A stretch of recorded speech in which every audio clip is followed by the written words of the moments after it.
दोस्तों, आज की इस वीडियो में हम लोग यहाँ पे 7 सवाल को हल करने वाले हैं जो कि हर एक एग्ज़ाम में हमेशा से आते हैं। इन सभी सवालों को मैंने छांट करके लिखा है और दोस्तों इन सवालों को हल करने से पहले मैं आपको यहाँ पे 4 नियम लिखा हूँ और इन 4 नियमों को समझाने के पश्चात इन सभी सवालों को हल करने सिखाऊंगा ताकि आप केवल एक सेकंड में इसको आप हल कर सकते हैं। लेकिन इसको देखने के बाद अब दोस्तों यहाँ पे हमने एक जैसा ही चारों लिखा है तो आपको अभी कुछ भी समझ में नहीं आ रहा होगा, लेकिन चलिए समझाते हैं। यहाँ पे हमने लिखा है पहला कि a की घात में n प्लस b की घात में n और दूसरा लिखा है a की घात में n माइनस b की घात में n। अब यहाँ पे ये देखने वाले हैं कि जो पहला वाला है जो ये n है ना, n का मान एक ऑड नंबर है। ऑड नंबर का मतलब होता है विषम संख्या, और यहाँ भी आपको मानना है कि जो n है n एक ऑड नंबर है। अब दोस्तों अगर किसी भी संख्या घात में विषम होता है तो क्या होता है मैं आपको समझाता हूँ। जैसे मान लीजिए देखिए, अगर a की घात में 1 है और b की घात में 1 है तो इसका मतलब होता है कि a प्लस b केवल हो जाएगा। लेकिन अगर यहीं पे a की घात में 3 प्लस b की घात में 3 होगा तो क्या होता है, इसका फार्मूला आपको पता होगा। a कोष्टक में a प्लस b और दूसरे कोष्टक में होता है a square minus A B plus B square. इसी तरह से अगर 1 के बाद 3, 3 के बाद 5 होता है, अगर a की घात में 5 लिखता मैं तो वहाँ भी a प्लस बी और इसके बाद कुछ ना कुछ आया होगा। यानी कहने का मतलब है अगर कोई भी संख्या घात में अगर विषम है तो उसका एक फैक्टर यानी कि उसका एक गुणनखंड इन दोनों संख्याओं का योगफल होता है, यानी कि a प्लस बी होता है। तो हमारा कहने का मतलब यह है कि अगर आपको कहीं भी a प्लस बी यानी इस घात में विषम मिले तो ये वाला संख्या a प्लस बी से पूर्णतः विभाज्य होगा, यानी कि इसका रिमाइंडर 0 आएगा। अब देखते हैं ये वाला, अगर घात में विषम होगा तो आपको पता है। अब दोस्तों अगर a की घात 1 लिखते माइनस b की घात 1 लिखते तो इसका मान होता a माइनस बी। अगर यहीं पे a की घात 3 माइनस b की घात में 3 लिखता तो इसका फार्मूला होता है a माइनस बी और दूसरे कोष्ठ में a square plus A B और प्लस में b स्क्वायर। यानी कि अगर a माइनस बी वाला हो तब भी उसका एक फैक्टर a माइनस बी होता है, इसके बाद कुछ ना कुछ होता है। तो कहने का मतलब यह है कि ये वाला संख्या a माइनस बी से पूर्णतः विभाज्य होगा और जो संख्या पूरा कट जाता है उसका रिमाइंडर यानी शेषफल 0 होता है हमेशा। तो कहने का मतलब कि अगर आपको कहीं भी a की घात n माइनस b की घात n की तरह सवाल दिखेगा जहाँ पे n एक विषम संख्या होगा तो वो संख्या a माइनस बी से पूरा कट जाएगा।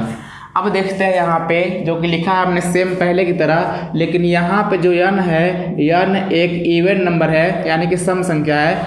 तो अब देखने वाले हैं अगर सम होगा तो क्या होगा। ध्यान दीजिएगा, आपको तो पता है कि अगर यहाँ पे n का मान इवन होगा तो अगर आप a की घात में 2 लिखते हैं माइनस b की घात 2 लिखते हैं तो इसका फार्मूला होता है कि a कोष्ठ में a माइनस b और दूसरे कोष्ठ में a प्लस b।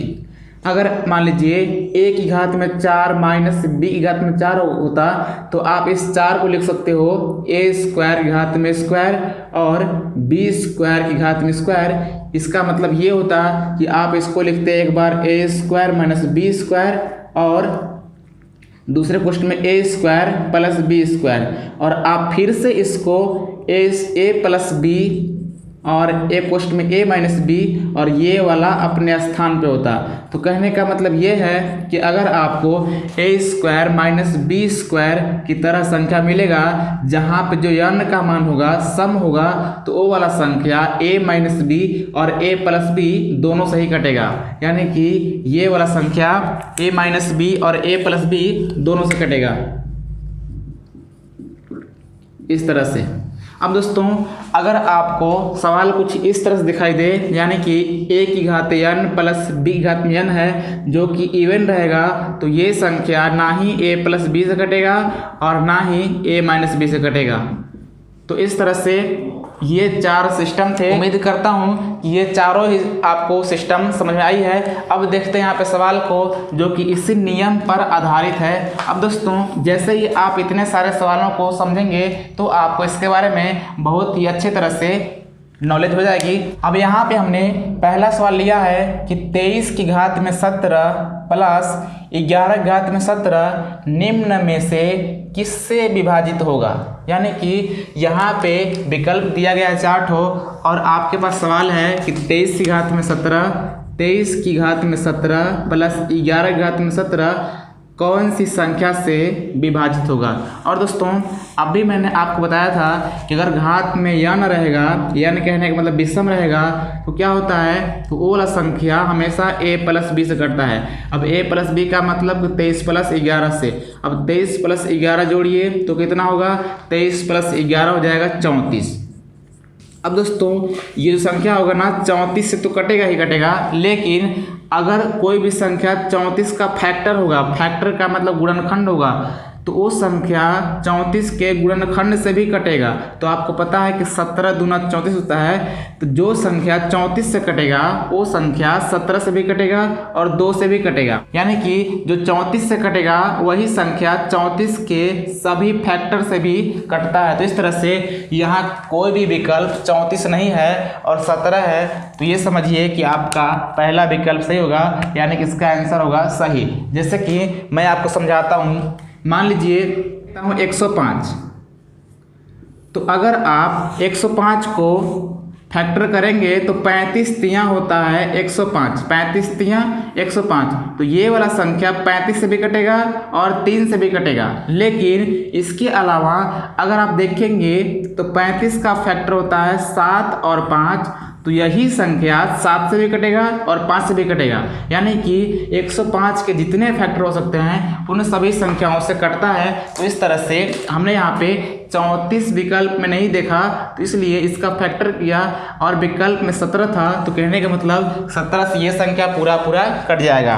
अब दोस्तों देखते हैं अगला सवाल। यहाँ लिखा है कि 8 के घात में 2k प्लस 5 की घात में 2k का एक गुणनखंड होगा जहाँ k एक विषम पूर्णांक है। यानी कि आपको सवाल में दिया गया है कि 8 की घात में 2k प्लस 5 की घात में 2k और बोला है कि जो k है k एक विषम पूर्णांक है। तो बताइए इसका एक गुणनखंड क्या होगा। तो एक मैं काम कर लेता हूँ कि आप लिख सकते हो 8 की घात में 2 और इसके घात में k, क्योंकि घात की गुणा हो जाती है तो कोई फर्क नहीं पड़ेगा। और इसको लिख सकते हैं 5 की घात में 2 और सब की घात में k। तो इस तरह से 8 का स्क्वायर हो जाएगा 64 और 5 का स्क्वायर हो जाएगा 25 और घात में दोनों का k बचेगा। अब दोस्तों k एक विषम संख्या है और हमने बोला था अगर किसी भी संख्या के घात में विषम संख्या होता है तो वो संख्या a प्लस b से कटता है। यानी कि जो संख्या होगा 64 प्लस 25 से पूरा कट जाएगा। तो कितना हो जाएगा 64 और 25 89। यानी कि इस संख्या का एक गुणनखंड 89 भी होगा, जो कि हमने आपको यहाँ पे समझाया था। अब देखते हैं सवाल नंबर तीसरा। दूसरा विकल्प डी सही है जहाँ पे 89 है।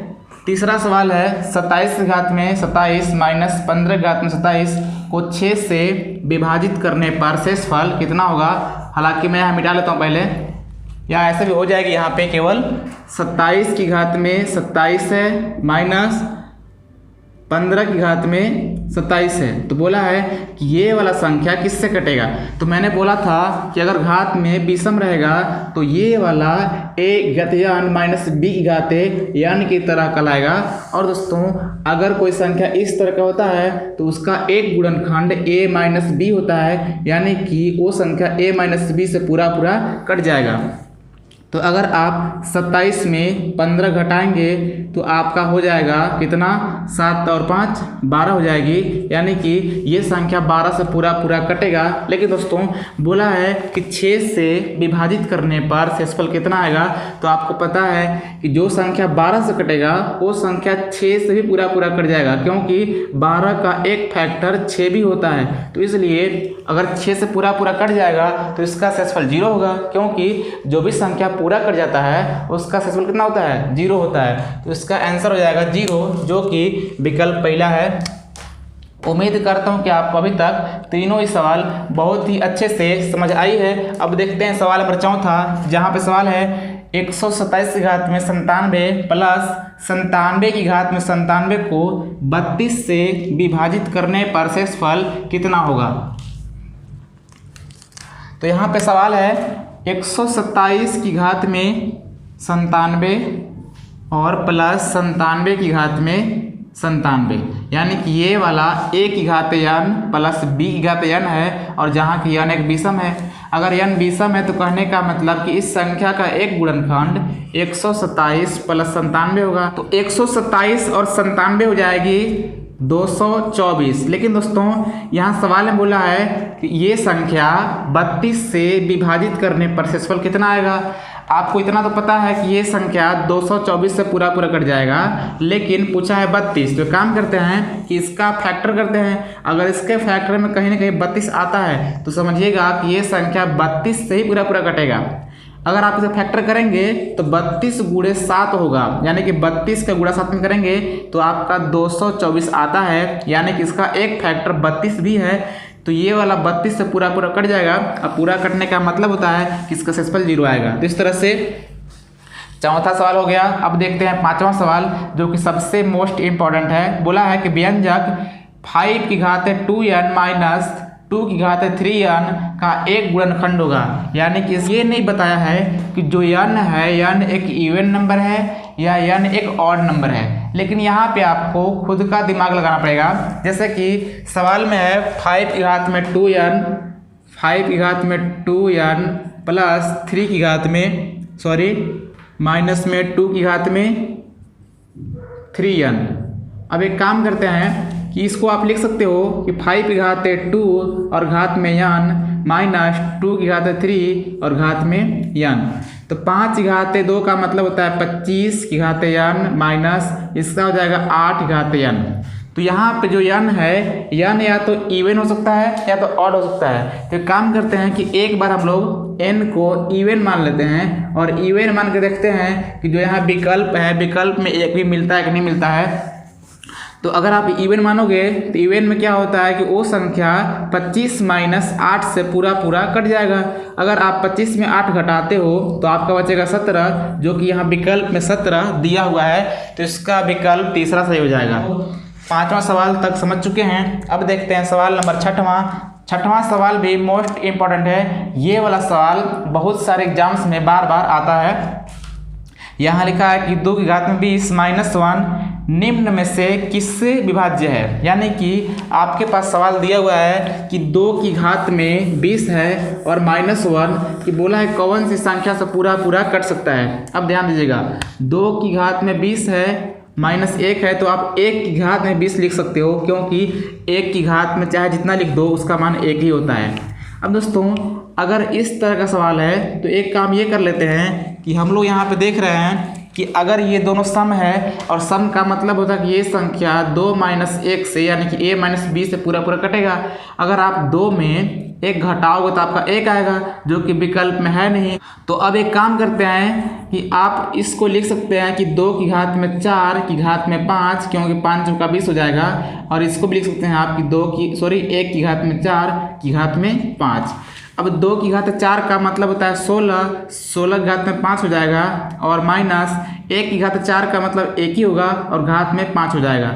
अब दोस्तों ये वाला हो गया a की घात n और b की घात n की तरह, और जहाँ n एक विषम है, n एक विषम है तो वह संख्या a माइनस b से कटेगा। अब a माइनस b यानी कि 16 माइनस 1 से कटेगा और 16 माइनस 1 का मतलब 15 होता है, जो कि विकल्प यहाँ पे पहला है, यानी कि 6वें सवाल का पहला आंसर हो जाएगा। उम्मीद करता हूँ कि आपको ये वाला भी समझ आई है। अब दोस्तों यहाँ पे जो 7वां सवाल है, 7वां सवाल बाकी 6 सवाल से सबसे इम्पोर्टेंट है और ये वाला कुछ थोड़ी सी टिपिकल भी कर सकते हो आप। हालांकि अगर आप पूरा देख लेते हो तो आपको आसान लगना शुरू हो जाएगा। यहाँ लिखा है कि 49 की घात में 15 माइनस 1।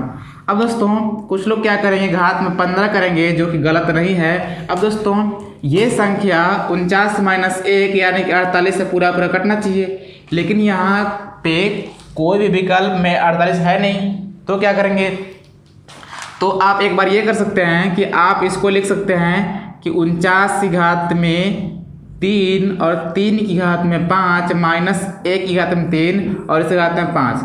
अगर आप 49 की घात में 3 का मान निकालोगे तो आपका लाख में जाएगा, और लाख में जाएगा तो ये संख्या बहुत बड़ी संख्या से कटना चाहिए, लेकिन उस तरह का यहाँ पे कोई विकल्प है नहीं। तो एक दिमाग ये लगाते हैं कि आप इस 49 को लिख सकते हो 7 की घात में 2 और पावर में 15 रहेगा, माइनस 1 की घात में 2 और पावर में 15। तो यहाँ पे पावर की गुणा होती है, यानी कि 7 की घात में 30 हो जाएगी, माइनस 1 की घात में 30 हो जाएगी। अब दोस्तों यहाँ पे पावर में क्या है, पावर में सम है, तो सम है तो ये संख्या 7 माइनस 1 और 7 प्लस 1 ये दोनों संख्याओं से ही कटेगी, क्योंकि मैंने आपको बोला था कि अगर कोई भी a की घात n माइनस b की घात n है और वहाँ पे ये सम है तो ये संख्या a प्लस b और a माइनस b दोनों से ही कटेंगे। तो ये संख्या 6 से भी कट सकता है और 8 से भी कट सकता है, लेकिन दोस्तों 8 6 48 ही होता है, और जो कि विकल्प में है नहीं, यानी कि ये वाला प्लान भी आपका कैंसिल हो गया। तो अब एक काम करते हैं कि अब लिखते हैं 7 की घात में 3 और उसके घात में लिखता हूँ 10, क्योंकि 10 3 30 हो जाएगा, और यहाँ भी 3 लिखूंगा और घात में 10। और 7 की घात 3 का मतलब होता है 343, इसके घात में 10 हो जाएगा, और इसका मतलब हो जाएगा 1 और घात में 10। अब यहाँ भी सम है तो ये संख्या 343 माइनस 1 और 343 प्लस 1 से कटेगी। अब दोस्तों 343 माइनस 1 का मतलब होता है 342, और 343 प्लस 1 का मतलब होता है 344। अगर आप इन दोनों संख्याओं का फैक्टर करोगे तो आपका इसमें आएगा का 19 गुणे 18 आता है, ये आप करके देख लेना।